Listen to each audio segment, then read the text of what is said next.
With the NBA playoffs opening today, we'll try once again to explain how the Lakers can play defense without a center. LAFC's manager is going to leave at the end of the season, and seeking any excuse possible not to be in Texas, Shohei Ohtani cited his pregnant wife. Good morning. I'm James. And this is your daily dose of sports and snark for the greatest sports city in the world, Los Angeles. This is the faithful Angelenos Morning Report. It is April 19th, 2025, or as Magic Johnson used to say, it's winning time. The Lakers begin pursuit of an 18th NBA title. We'll try to give you an explanation as to how that might work this morning. Now, if you like being in the know about LA sports, click-clack the like button. Click-clack the subscribe button. There's a notification bell. Hit that. It lets you know when we drop new content. Sharing is caring. Let people know we exist. And by all means, comment. A very quick look at the scoreboard. Mixed day for the Angelenos. The Dodgers shut out Texas 3-0. 4 consecutive wins for the champs.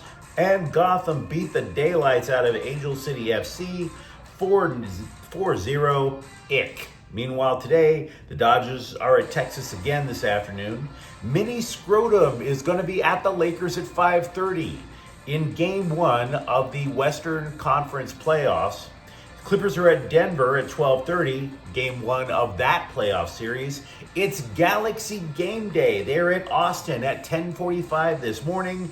LAFC is at Portland at 7:15. What do you say we get to the news? So this time, ESPN took a stab at trying to explain how the Lakers' defense improved after trading away their best defensive player in center Anthony Davis. For a generational talent, they traded away Davis for, bringing back Luka Doncic, who, by the way, does not play defense, period. That left the Lakers in a bit of a pickle. And once again, people are trying to explain it. How did the defense improve? So while I am going through this, the question I have is whether you should believe the explanation. It's the latest in a long line of intelligentsia coming down from the mountains on high to explain the Lakers. For example, a few weeks ago, analysts were saying that, the Lakers, they're just lucky.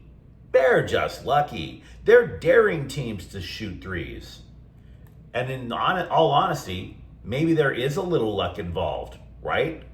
JJ Redick, the Lakers coach, he sure as hell didn't play defense when he played. Why would anybody think he could coach defense?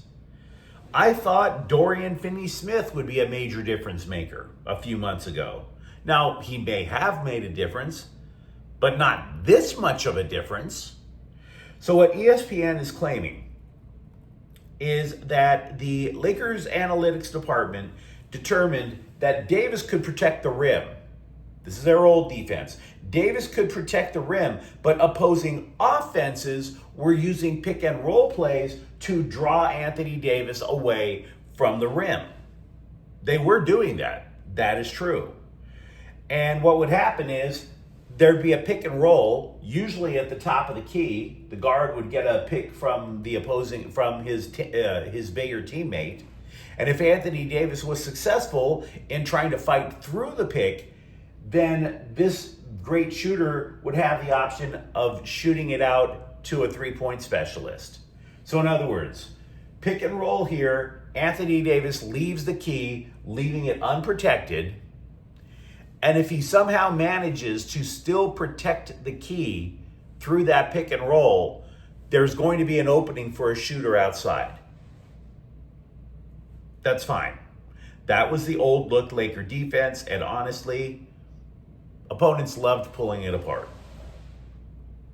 because you were asking Anthony Davis to be in three places at once. So what the Lakers do without Davis on the roster anymore is they are trying to force opponents to take shots that they don't sink regularly. And you're like, well, hell, why wouldn't anybody do that? Big deal. What are the Lakers doing differently? The Lakers allow the second most three-point attempts in the NBA. That would explain possibly the luck, But it's not like they're letting Steph Curry shoot those threes wherever he wants. That's the difference. They're forcing randos to take shots where they don't want to take them. The shot, now there is some validity to this explanation, I might say. We had talked about how without Anthony Davis, they needed somebody in the post. Somebody had to play it. For a while, we were all assuming it was going to be Jackson Hayes because Jackson Hayes is like the only legitimate big on the roster. That's not true. What wound up happening was they put LeBron James in the key in the new look defense. But rim protection is not James's role. He can block a shot if need be, but that's not his primary purpose. His primary purpose is to use his court vision to call out defensive coverage. Because when Anthony Davis was on the team, and this is not a knock on Anthony Davis, communication was not optimal. James has a big mouth. To his benefit in this case, James has a big mouth. And we all knew that this dude had elite court vision. So what would happen is, if it takes so-called one more pass to get the good shot, if there's a pick being set on the outside perimeter to say, get the ball to Steph Curry in a place where he likes it, LeBron James is going to see that before it begins. And as a result of seeing that, LeBron James is going to call out a double team on that great shooter. In other words, you have Dorian Finney-Smith on the guy who is a pretty decent shot with the ball on the outside. And if LeBron James sees that somebody who's the better shot has single coverage, LeBron is going to ask for a double team to come out before that pass can get made, leaving a poorer shooter with a shot that he doesn't want to take. Denying the ball to the better shooter with the voice of LeBron James is the very simple explanation, the latest simple explanation for the Laker defense. So my question to you, even with visual aids, do you believe it? And do you believe that's going to be enough to limit Anthony Edwards as the Lakers begin their playoff run against the Timberwolves? Let me know what you think in the comments thread.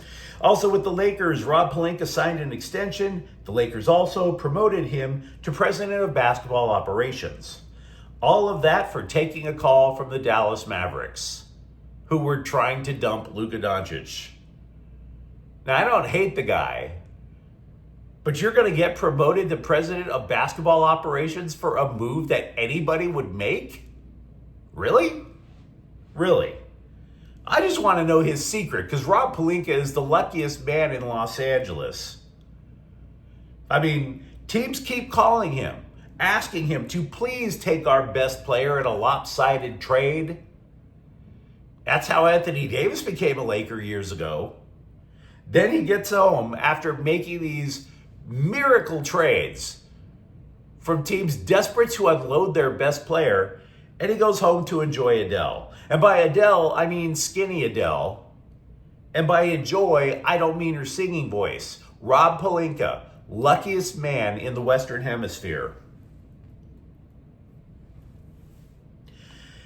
Meanwhile, in what could be a massive hit to one of MLS's biggest expansion success stories, LAFC manager Steve Cherundolo has told the club that he will leave at the end of the season and just move to Germany.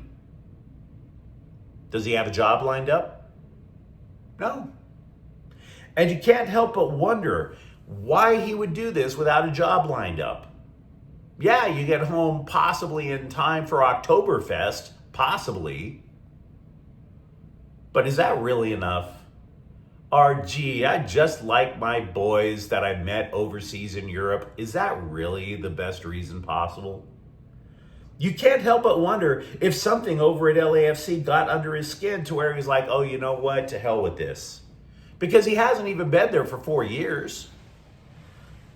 I mean, look, I'll admit, when Cherundolo was hired to lead LAFC, I thought it was a mistake. Because his previous gig was with a USL club in Las Vegas, and that team was trash. So Cherundolo gets to LAFC. He makes a couple of adjustments to the black and gold scheme left by prior coach Bob Bradley. And the success rate, honestly, and I say this as a Galaxy fan, his success rate was phenomenal. He led them to an MLS Cup. He got them to the MLS Cup finals twice. There's a Supporters Shield win, US Open Cup that he won. LAFC also reached the finals of CONCACAF Champions League. It's a hell of a run. And yet, he's leaving. After less than 3.5 years, he wants out. He'll ride it out for this season, but he wants out. There's going to be more to this story. We don't know what it is, but there is more to this story. Let's be real. You only leave a job like that for 2 reasons. You have a better gig lined up, or someone at LAFC was enough of a jerk to where you just were like, I don't give a dang, I just want out. Or people at LAFC were big enough jerks for him to say, to hell with this, I want out. I don't believe the Chamber of Commerce story that we're hearing about, oh, this is just to see some friends and family back in Germany. That is a lie.